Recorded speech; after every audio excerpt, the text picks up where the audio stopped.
할렐루야. 한 주 또 잘 지내셨죠? 예.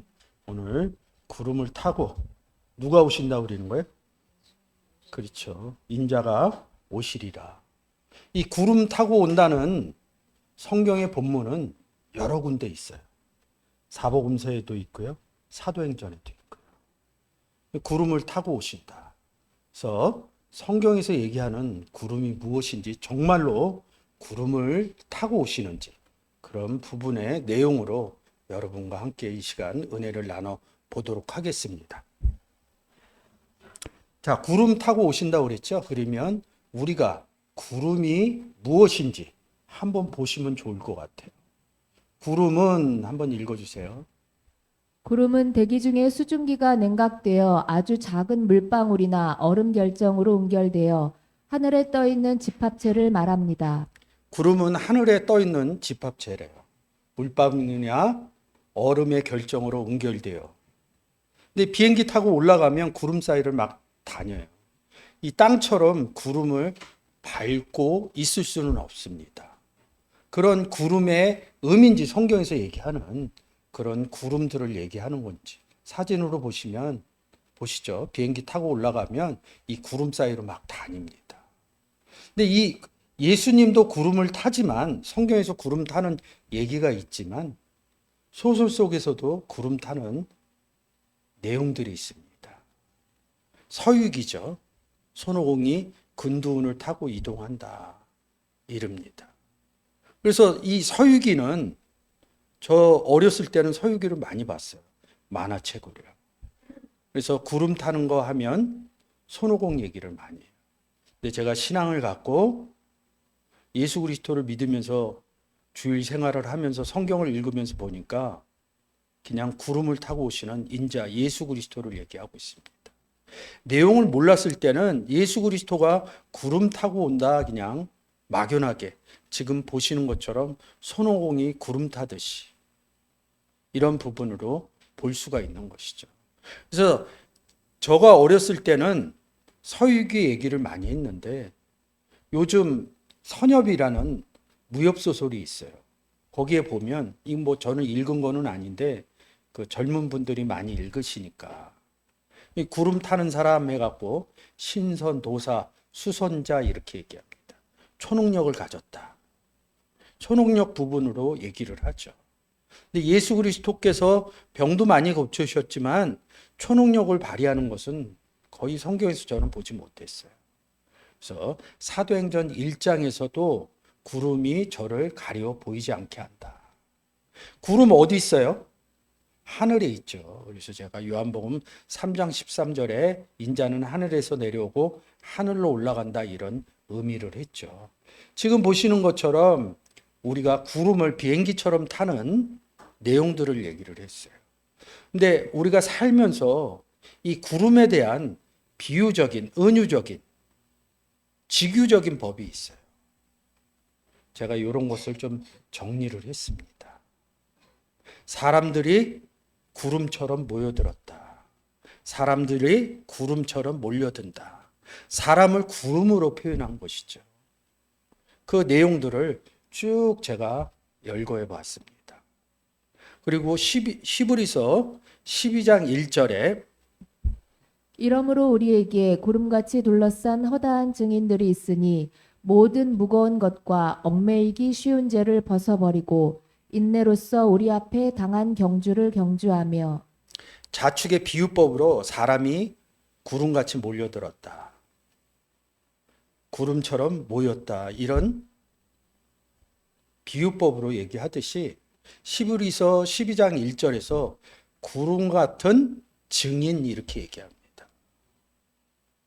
그러면 시브리서 12장 1절의 내용으로 보면 구름은 사람을 지칭하고 있는 것이죠. 예수 그리스도가 그러면 사람을 타고 온다.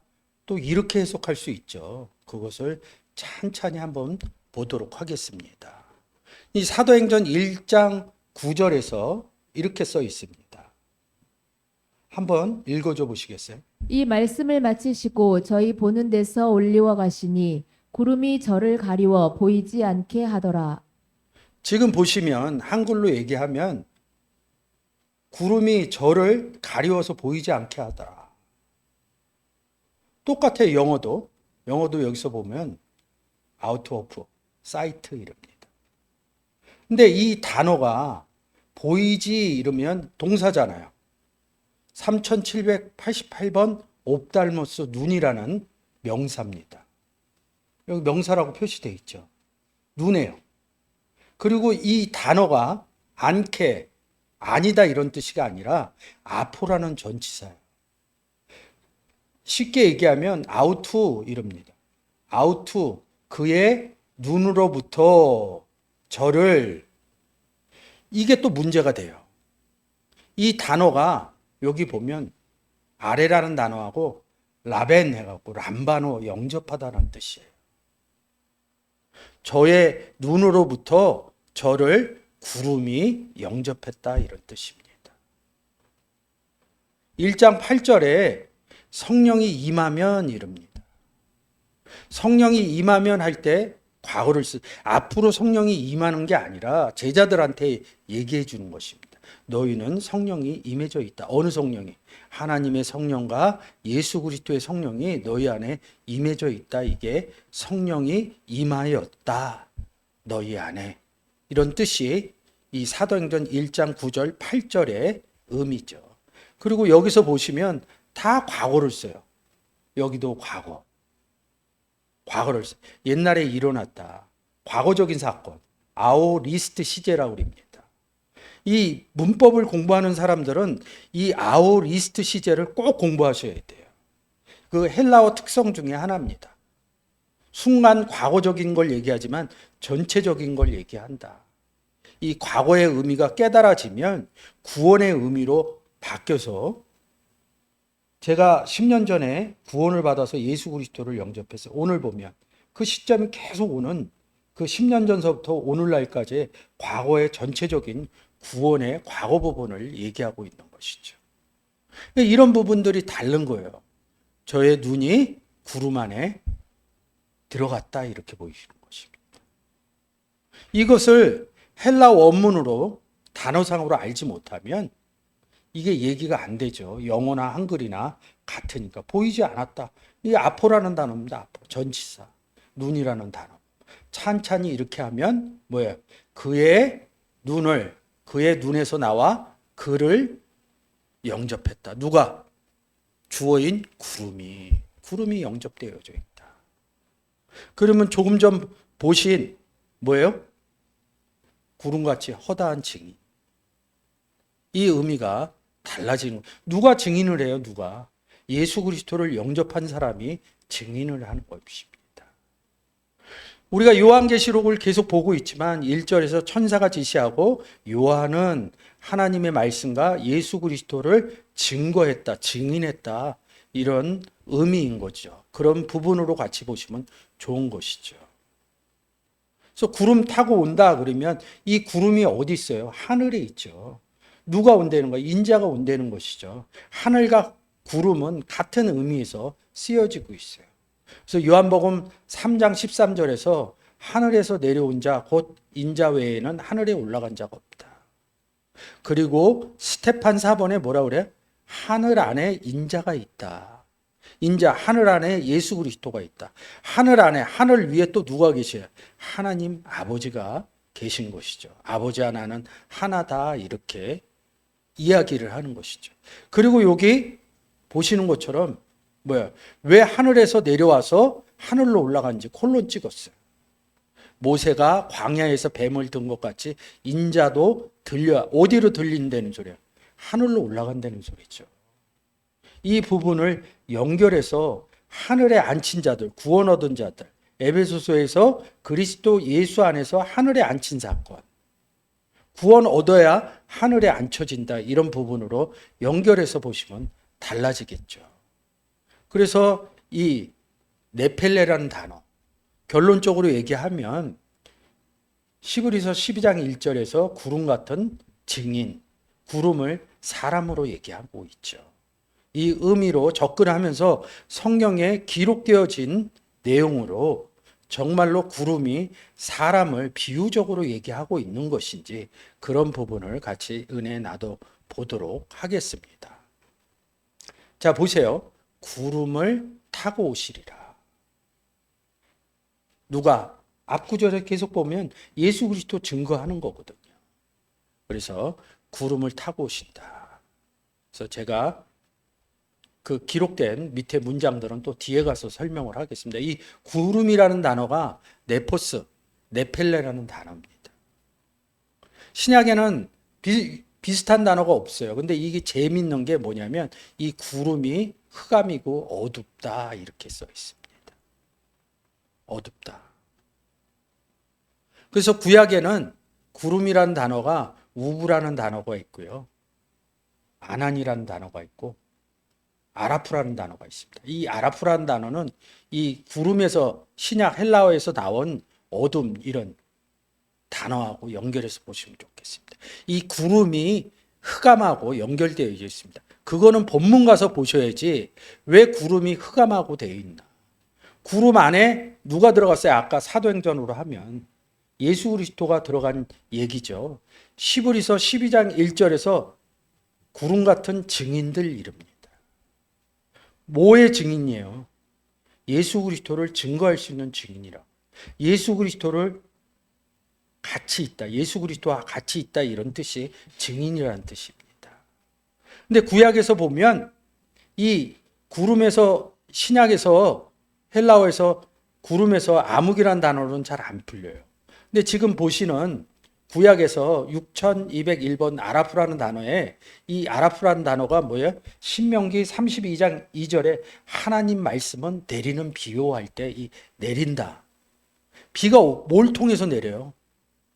아까 보신 것처럼 물과 얼음의 결정체라고 그러죠. 구름에서 비가 내리는 거예요, 사실은. 근데 여기서 뭐라 그러냐면 암흑 속에 계신 하나님, 여호와 하나님이랍니다. 그리고 신의 상에 구름이 가리워져 있다 이랬을 때 아라프 있습니다. 하나님이 있다 이런 뜻입니다. 그래서 지금 이 5단어가 다 구름과 연결이 되어져 있습니다.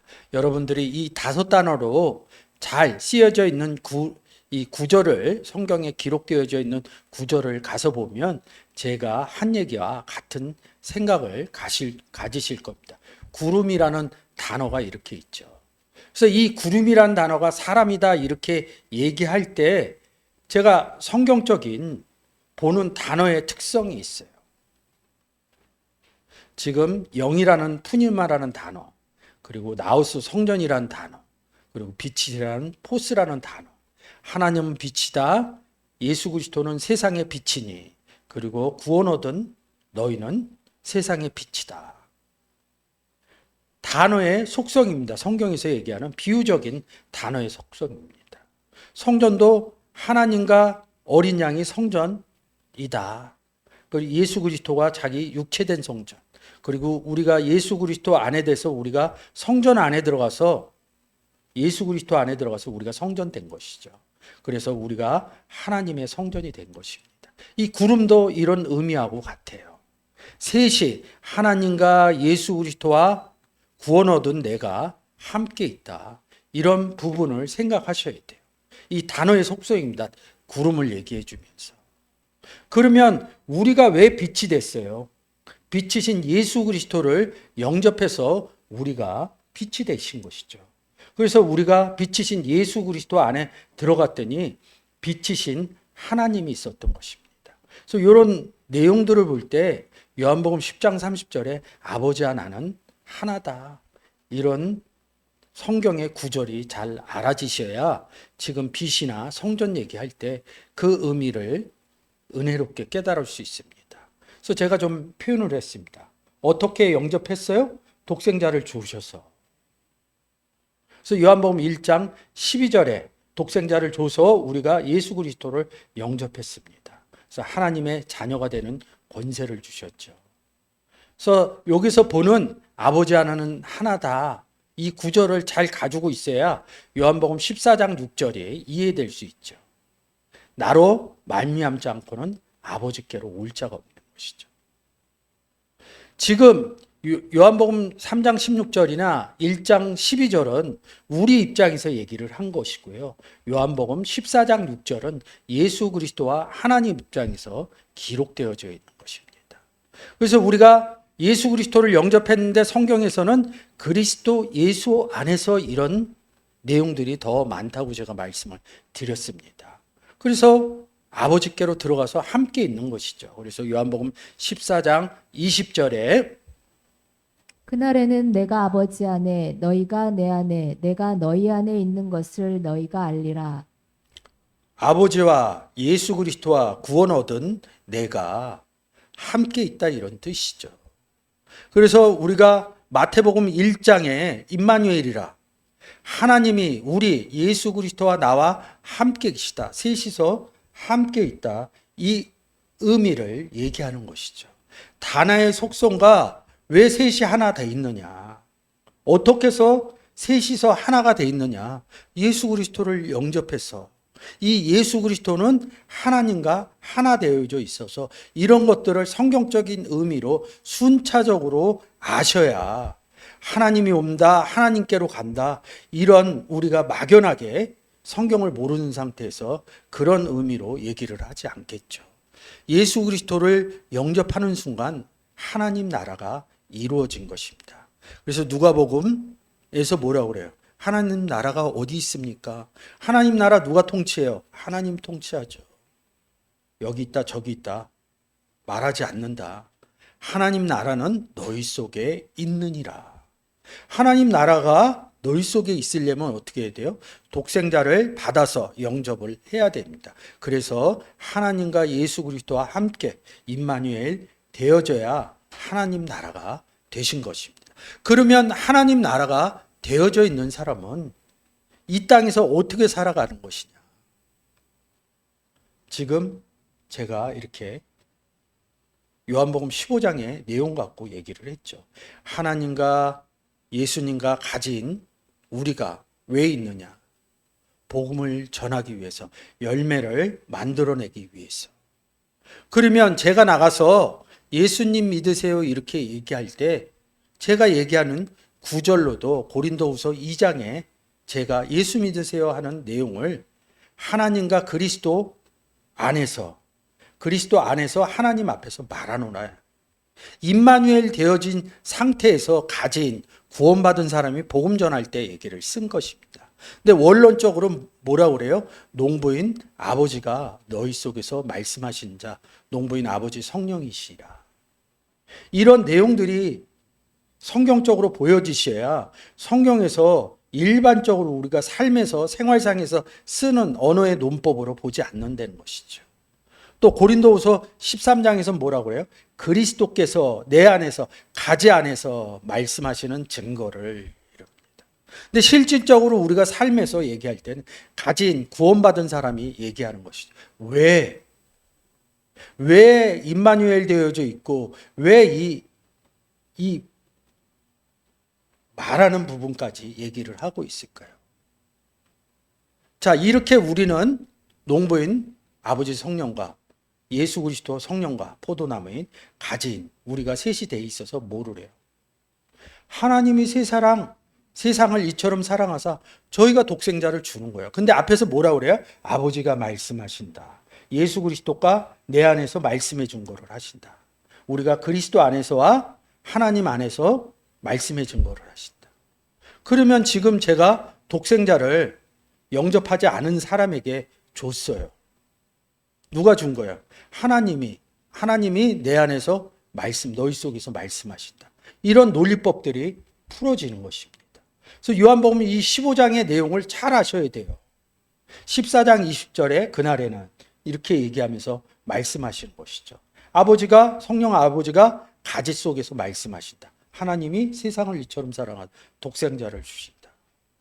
그래서 여러분들이 복음을 전할 때 아버지가 역사하신다 이렇게 생각을 하셔야 된다는 것이죠. 또 뭐라 그래요? 고린도후서 13장에서 그리스도께서 내 안에서 가지 안에서 말씀의 증거를 하신다. 가지가 말하고 있어요. 뭐예요? 하나님과 그리스도 앞에서 하나님이 세상을 이처럼 사랑하사 독생자를 주는 이런 모습들이 보여지면 아, 성경이 이런 내용으로 기록되어져 있구나 이러면서 보겠죠. 지금 이 포도나무는 뭐야? 영접하는 자죠. 누가? 하나님과 예수 그리스도가 가진 구원 얻은 사람이 독생자를 줄 때 영접하는 과정을 제가 그림으로 보여드리는 것입니다. 그래서 이런 부분들이 보여지시게 되는 거죠. 자, 오늘 여러분과 같이 네펠레를 보고 있는 거죠. 구약에서는 아난이라고 써요. 아난이라고 쓰는데 여러분들이 보시는 것처럼 성경에서 구름이라는 단어가 나오면 요새는 검색 엔진이 많아요. 구름 이렇게 쓰면 성경에 구름이 쓰여져 있는 성경의 구절들이 쫙 나옵니다. 제일 첫 번째 나오는 구절이 지금 보시는 창세기 9장 13절입니다. 16절까지 좀 부탁드리겠습니다. 내가 내 무지개를 구름 속에 두었나니 이것이 나의 세상과의 언약의 증거니라. 내가 구름으로 땅을 덮을 때에 무지개가 구름 속에 나타나면 내가 나와 너희와 및 혈기 있는 모든 생물 사이에 내 언약을 기억하리니 다시는 물이 모든 혈기 있는 자를 멸하는 홍수가 되지 아니할지라. 무지개가 구름 사이에 있으리니 내가 보고 나 하나님과 땅에 무릇 혈기 있는 모든 생물 사이에 된 영원한 언약을 기억하리라. 이 무지개라는 단어가 퀘세티라는 단어예요. 구름 속에 무지개를 누가 둬요? 내가, 하나님이. 내가 구름으로 땅을 덮을 때 무지개가 구름 속에 나타나면 구름 속에 무지개가 우리가 비 온 뒤에 나오는 7색깔 무지개 얘기할 게 아닙니다. 그래서 이 문장들을 제가 원문 히브리어로 다 갖고 왔어요. 구름 속에 이릅니다. 빼안한 이릅니다. 무지개를 퀘세트 이릅니다. 구름 속에 무지개를 존재로 두었다. 1961이죠. 구름으로 무지개가 여기 또 빼쓰죠. 빼. 여기 안이라는 뜻입니다. 빼. 무지개가 구름 속에 있다 이런 뜻이죠. 여기도 또 마찬가지로 16절에 빼안한이라고 무지개가 구름 속에 있다. 하야 존재하고 있다. 존재하고 있다 이럽니다. 이 구름의 의미를 좀 찾아가는데 구름 속에 뭘 뒀다고요? 무지개를. 퀘세트 이럽니다. 이 퀘스테르라는 단어를 쓰면 대부분이 무지개로 써 있지 않고 화살이라는 한글로 기록되어져 있어요. 여러분들이 좀 찾아서 보시면 좋을 것 같아요. 화살. 화살의 의미로 쓰여져 있습니다. 그 의미와 근데 이 구절과 다른 구절에서 무지개로 썼어요. 에스겔서 1장 28절입니다. 그 사면 광채의 모양은 비 오는 날 구름에 있는 무지개 같으니 이는 여호와의 영광의 형상의 모양이라. 이 비유 말 계속해 주세요. 내가 보고 곧 엎드리어 그 말씀하시는 자의 음성을 들으니라. 성경은 비유적이면서 은유적인 형식으로 많은 문장들이 기록되어져 있어요. 구름에 있는 무지개 같으니 이 무지개가 뭐라 그런 거예요? 여호와의 형상 하나님이다. 구름 속에 있는 무지개는 하나님이다 이렇게 생각합니다. 그래서 제가 이거 구름을 설명하기 위해서 앞부분에서 농부인 그림하고 포도나무인 그림하고 가지의 그림을 보여드린 겁니다. 지금 이 내용으로 그러면 가지 안에 우리가 요한복음 15장으로 보면 포도밭에 농부가 있고 포도나무가 있고 가지가 있고 이런 식으로 봐요. 근데 그것을 역순으로 보면 가지 안에 포도나무가 있고 농부가 있다. 이렇게 변화해서 생각해도 됩니다. 근데 그게 세상 논리로 하면 어떻게 가지 안에 포도나무가 들어가고 농부가 들어가요. 그게 논리가 안 되거든요. 그래서 임마누엘 사건을 그렇게 설명을 드리는 겁니다. 내 안에 하나님이 계시고 내 안에 예수 그리스도가 계신다. 임마누엘 되어져 있다. 그날에는 이렇게 얘기합니다. 내 안에 임마누엘 돼서 아버지와 예수 그리스도가 있다. 그럼 바꿔서 얘기하면 되잖아요. 내 안에 농부가 있다. 내 안에 포도나무가 있다. 가능한 얘기예요. 근데 사실론적인 이야기로 하면 가지 안에 농부가 있을 수 없고요. 포도나무가 있을 수 없어요. 그래서 비유적인 의미, 은유적인 의미 이렇게 얘기하는 것입니다. 구름 안에 뭐예요? 하나님이 계신다. 신약으로 끌고 가면 이 하나님은 뭐예요? 예수 그리스도와 하나 되어져 있어요. 이 구름 안에 하나님이 있다 이런 것은 뭐예요? 신약의 구원의 의미로 보면 예수 그리스도도 있다. 이런 의미로 얘기할 수 있는 것이죠. 제가 이런 본문을 보여드리지 않고 얘기를 한다 그러면 그냥 제 얘기예요. 성경에 기록된 대로 말씀드리는 것입니다. 있다. 하야되어 있다. 그러니 뭐예요? 내가 보고 엎드려 그 말씀하시는 자의 음성을 들으라 이럽니다.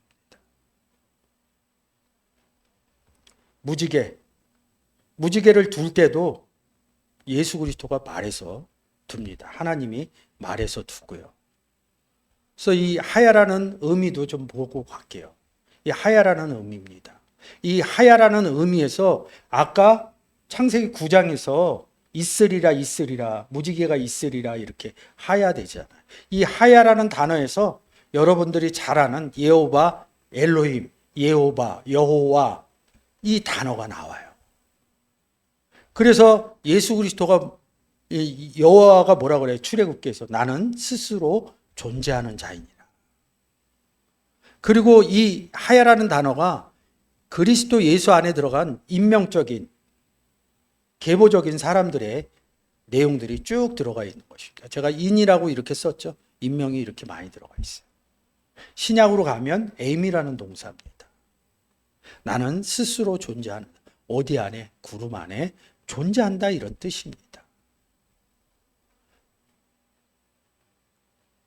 출애굽기 13장 13절 14절 15절 모세가 하나님께 고하되 내가 이스라엘 자손에게 가서 이르기를 너희 조상의 하나님이 나를 너희에게 보내셨다 하면 그들이 내게 묻기를 그의 이름이 무엇이냐 하리니 내가 무엇이라고 그들에게 말하리이까. 하나님이 모세에게 이르시되 나는 스스로 있는 자니라. 또 이르시되 너는 이스라엘 자손에게 이같이 이르기를 스스로 있는 자가 나를 너희에게 보내셨다 하라. 하나님이 또 모세에게 이르시되 너는 이스라엘 자손에게 이같이 이르기를 나를 너희에게 보내신 이는 너희 조상의 하나님 곧 아브라함의 하나님 이삭의 하나님 야곱의 하나님 여호와라 하라. 이는 나의 영원한 이름이요 대대로 기억할 나의 표온이라. 모세가 떨기나무에서 신을 벗죠. 왜 보세요? 여기는 거룩한 땅이니 신을 벗어라 이럽니다. 그 장면은 뭐예요? 구원 얻은 장면이에요. 지금 보시는 것처럼 출애굽기 3장 14절에 스스로 있는, 스스로라는 단어는 없어요. 그냥 하야 있다. 미완료로 있다 이런 뜻입니다. 동칼미 있다 나는 있다. 이것을 좀 풀었으면 뭐냐면 모세 너 안에 있는 자다 이렇게 얘기하는 것입니다. 그래서 이 단어에서 여호와라는 단어가 나왔다 앞부분에서 말씀을 드렸죠. 뭐 이 부분을 좀 같이 생각하시면 좋으실 것 같아요. 오늘의 본문이죠. 계시록 1장 7절입니다. 볼지어다 구름을 타고 오시리라. 각인의 눈이 그를 보겠고 그를 찌른 자들도 볼 터이요 땅에 있는 모든 족속이 그를 인하여 애곡하리니 그러하리라. 아멘. 여 밑에 마태복음 17장 5절. 말할 때 후련히 빛난 구름이 저희를 덮으며 구름 속에서 소리가 나서 가로되 이는 내 사랑하는 아들이요 내 기뻐하는 자니 너희는 저의 말을 들으라 하는지라. 구름을 타고 인자가 왜 와요? 우리가 앞부분에서 소설처럼 서유기처럼 초능력을 발휘하러 오시는 게 아닙니다. 인자가 오는 이유는 단 한 가지예요. 인자가 왜 오시겠어요? 구원해 주려고, 죄로부터. 아주 간결한 기본적인 생각을 못 가지니까 초능력적이고 세상적이고 이런 부분으로 접근하니까 아주 기본을 잊어버리는 것이죠. 예수 그리스도가 오는 것은 구원을 이루기 위해서 오는 내용뿐이 없습니다. 다른 내용이 있으면 찾아와 보세요. 예수 그리스도 외에는 구원할 이름이 없다. 이것을 성경을 보면서 잊어버리는 거예요. 뭐 뒷부분에 찌른 자, 각인의 눈이 보겠고 애곡한다 이런 의미도 앞에서 1절서부터 6절까지의 의미에 다 숨어져 있습니다. 구름을 타고 오는 것은 뭐예요? 구원해 주려고. 근데 앞부분에서 제가 구원 얻은 사람이 이렇게 얘기를 했습니다. 그러면 이 구름 타고 온다는 것은 구원해 주려고 그러는 것이죠. 그러면 앞으로 시간이 흘러서 저 하늘에서 구름 타고 온다. 이렇게 생각하시는 분도 있겠지만 구원 부분으로 오면 제가 항상 말씀드리잖아요. 우리 안에 있는 예수 그리스도는 어떡하냐. 앞부분에서 그림으로 얘기를 했죠. 농부인 하나님과 포도나무인 예수 그리스도가 가진 우리가 셋이 함께 있어서 뭐요? 이 가지가 뭐예요? 열매를 맺는 것이죠. 이 가지가 어떻게 해야 돼요? 독생자를 줘야겠죠. 독생자를 주는 복음을 전하는 것을 뭐예요? 구름을 타고 오시리라. 누구 입장에서? 구원받을 사람 입장에서 타고 오신다는 것이죠. 저에게는 와 있어요. 근데 구원을 받을 사람 입장에서는 제가 예수 믿으세요 하면 저는 구름으로 보내는 것이고 그 사람 입장에서는 뭐예요? 구름을 타고 오는 것을 본다. 이런 뜻. 구원 얻었다 이런 뜻입니다. 그래서 여기 뭐예요? 네, 미래. 그래서 이 부분, 그 미래를 그렇게 제가 설명드리는 거예요. 미래는 열매 맺는 과정이다. 다시 2절에서 뭐라 그래요? 하나님의 말씀과 예수 그리스도를 요한은 증거하였다. 증거한 게 뭐예요? 구름 타고 인자를 내보낸 거겠죠. 그 의미로 봐야지 서유기의 내용, 요즘 무협소설인 선협의 내용으로 보시면 안 된다는 것이죠. 요한계시록이 성경 66권 중에 특별나요? 저는 같다고 보습니다. 사복음서나 요한계시록이나 같다고 봅니다. 창세기나 성경 어느 부분을 봐도 다 구원에 관한 이야기라는 것이죠. 근데 읽으면서 그 문장에 이끌려가는 것이죠. 그리고 삶의 모습과 같이 보는 것이죠. 여기서는 구름 타고 오신다 그럴 때 메타라는 전치사를 써요.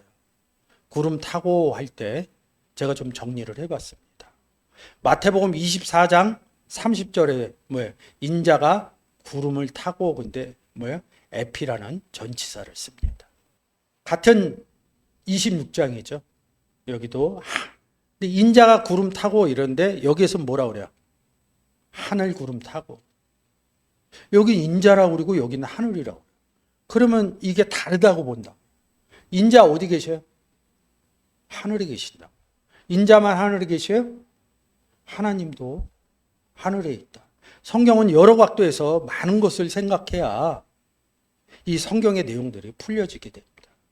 마가복음에는 똑같은 구절인데 인자가 구름을 타고 이러는데 여기는 안이라는 전치사를 씁니다. 마가복음 14장에서도 뭐예요? 하늘 구름 타고 똑같죠? 마태복음 26장하고 메타라는 전치사를 써요. 누가복음에서도 뭐예요? 인자가 구름을 타고 있는데 여기는 N이라는 전치사를 씁니다. 계시록에서는 지금 보시는 것처럼 메타라는 전치사를 씁니다. 뭐 뒷부분에 N도 쓰고 페리도 씁니다. 계시록 11장 12절 하늘로부터 큰 음성이 있어 이리로 올라오라 함을 저희가 듣고 구름을 타고 하늘로 올라가니 저희 원수들도 구경하더라. 인자가 구름 타고 오죠? 저희가 듣고 구름 타고 하늘로 올라간다. 인자 외에는 하늘에서 내려온 자가 없다. 요한복음 3장 13절이죠. 앞에서 얘기했죠. 왜 내려와요? 땅에 있는 사람들을 구원해 주려고. 구름 속에서 소리가 있어 이럽니다. 저희가 듣고 뭘 들었어요? 하늘로부터 예수 그리스도 영접하라고 들은 거예요. 그래서 구름 타고, 여기서 구름은 뭐예요? 나로 말미암지 않고는 아버지께, 아버지가 어디 있어요? 하늘에 있죠? 하늘로 갈 자가 없느니라. 여기서 구름은 누구예요? 예수 그리스도를 지칭하는 것입니다. 그래서 앞부분에서 제가 단어 갖고 성전, 빛, 이 부분과 갖고 성경에 단어의 속성이 있다. 이렇게 말씀드린 겁니다. 구름 타고 예수 그리스도와 함께 하늘에 올라갑니다. 에베소서 1장 20절, 2장 6절이겠죠. 뒷부분에서 보여드리겠죠. 하늘로 올라간다. 이 의미가, 그러면 전치사 에피, 엔, 메타 이렇게 써져 있어요. 그리고 제가 지금 표현했어요. 이게 구름입니다. 구름 위에 있다. 구름 안에 있다. 이게 뭐예요? 구름과 함께 있다. 누가? 무지개가. 무지개는 뭐예요? 여호와의 형상이다. 이 의미로 보시면 좋을 것 같죠. 그래서 이런 부분들이 돼야 영접의 의미로 지금 보시는 것처럼 여기서 큰 음성이 있어서 구름을 타고 저희가 듣고 하늘로 올라가니라. 구름 의미는 제가 앞부분에서 설명을 했어요. 계시록 1장 11장 12절로 좀 설명을 할게요. 하늘에서 큰 음성이 있었어요. 하나님이 세상을 이처럼 사랑하사 독생자를 주셨으니, 아까 그림 3개 이렇게 짝에서 봤죠? 하나님 말씀하신다. 내 안에서 예수 그리스도가 말씀 증거를 하신다. 너희가 하나님과 예수 그리스도 앞에서 말한다. 이 의미로 되어지는 것이죠. 이 의미가 알아지셔야겠죠. 그래서 하늘로 올라가서 영접했다는 것이죠. 그래서 이 부분에서 하늘 부분이 에베소 1장 20절에 그리스도 안에서 하늘에 앉힌 사건을 보셔야 계시록 11장 12절의 내용이 이해가 되는 것입니다. 에베소서 2장 6절도 그리스도 예수 안에서 우편에 앉혔다 이렇게 말씀하시겠죠. 이 영접의 의미로 구름이 오는 것이죠. 구름 타고 오시리라 이릅니다. 근데 요한계시록 1장 2절에서 요한은 하나님의 말씀과 예수 그리스도를 증거하니라 이릅니다. 복음 전하는 내용이에요. 계시록도. 지금 이릅니다. 너희를 영접하는 자는, 이 자는 누구예요? 자는 열매인가? 아직까지 뭐예요? 예수 그리스도를 영접하지 않은 사람을 이 문장에서 자는 이런 겁니다. 너희를 복음 전하는 가지가 너희입니다. 그래서 뭐예요? 아직 구원 얻지 못한 자에게 갖고 예수 믿으세요 하는 거예요. 구름 타고 예수 그리스도가 가는 것입니다. 가는 게 뭐예요? 나를, 구름 속에 있는 무지개를 나를 영접하는 것이요. 여기서 끝나면 그냥 뭐야? 요한복음 1장 12절 영접하는 자 이러면 좋습니다. 근데 여기 더 덧붙였죠. 나를 영접하는 자는 나 보내시니 나와 함께 있는 아버지를 얘기하는 거죠. 나 아버지를 영접한다. 우리는 예수 그리스도만 영접하는 게 아닙니다. 성경을 자세히 보게 되면 하나님도 같이 영접해서 우리가 하나님 나라가 된 것이구나. 이 의미가 깨달아지게 되는 것이죠. 그래서 우리는 이 땅을 사는 동안 하나님과 예수 그리스도와 함께 있는 것이죠. 저희 유튜브에 어느 댓글에 보니까 좀 험악한 말을 썼더라고요. 하나님 본 사람 있으면 나오라고. 아주 신경질적으로 썼더라고요. 뭔가 이 기독교에 대해서 굉장히 불만이 있으신 분 같아요. 그리고 눈으로 보는. 성경어는 현현하는 부분을 얘기하지 않습니다. 자세히 들여다보면. 본다 이런 뜻은 뭐냐면 깨닫다 이런 의미하고 같아요. 우리는 과거적인 사실을, 제 기억 속에 있는 과거적인 사실은 눈으로 보고 믿었어요. 근데 내가 겪지 않은 일들, 100년 전, 200년 전 일들은 책에 기록되어져서 많은 것이죠. 깨달아진 것이죠. 보는 듯해 이렇게 얘기를 하죠. 그런 의미라는 것이죠. 현연하지 않습니다. 성경에서는. 그러니까 이게 많이 호도가 되니까 이런 부분들이 눈으로 자꾸 보려고 그러는 거예요. 눈으로 자꾸 보려고 그러니까 뭐예요? 성경의 내용을 자꾸 뒤로 성경을 보지 않습니다. 신적인 의미의 경전들은 다 현연하지 않아요. 성경만 그런 것이 아닙니다. 본다 그런 의미를 표현적인 의미로 기록해 놓으신 것입니다. 그래서 구름 타고 오실 수 있는 방법은 요한이 구원 얻은 자가 복음 전할 때 하나님의 말씀과 예수 그리스도의 증거, 자기가 다 본 것, 어디에서 봤어요? 우리는 성경을 통해서 봤습니다. 그것을 증거하는 것이 구름을 타고 가시는 것입니다. 여러분들이 여러분들의 생각으로 예수 그리스도와 하나님에 대해서 얘기하는 게 아니라 여러분이 하나님과 예수 그리스도와 구원에 대해서 이야기를 하려면 성경을 중심적으로 하셔야 이런 구름 타고 오시는 선협이나 서유기의 내용이 아니라 복음 전하는 상태의 내용으로 계시록 1장에서 그 내용들이 복음의 내용으로 기록되어져 있구나. 이렇게 인정하실 수 있다는 것이죠. 여러분들이 이 내용을 잘 인지가 되셨으면 또 한 주 동안 여러분 속에 있는 무지개인 예수 그리스도를 구름 타고 보낼 수 있는 복음의 삶 가운데 이루어지시기를 예수 그리스도의 이름으로 축원드립니다.